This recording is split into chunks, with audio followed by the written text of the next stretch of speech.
আরেকটা খুবই ভুল ধারণা তৈরি করা হয়েছে যে কোটা এবং মেধা, মনে হতে পারে যে যারা কোটায় চাকরি করে তাদের কোনো মেধা নেই, কিন্তু আবেদন করার ক্ষেত্রে কোটা লাগে না, প্রিলিমিনারিতে কোটা লাগে না, লিখিততে কোটা লাগে না, একদম শেষ মুহূর্তে গিয়ে কোটা অ্যাপ্লাই হয়।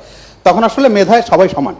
এখন আমার সামনে যদি দুইটা অপশন থাকে যে দুইজনই সমান মেধাবী, একজন মুক্তিযুদ্ধের সন্তান, একজন রাজাকারের সন্তান, একজন মুক্তিযুদ্ধের সন্তান,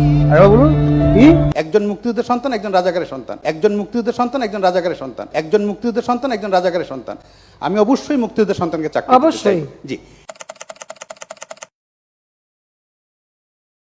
सारी उम्र मैं जो कर जा बड़े आ रहा, तेरे पीछे ये जिंदगी सर्कस हो गई। सारी उम्र मैं जो कर जा बड़े आ रहा, तेरे पीछे ये जिंदगी सर्कस हो गई।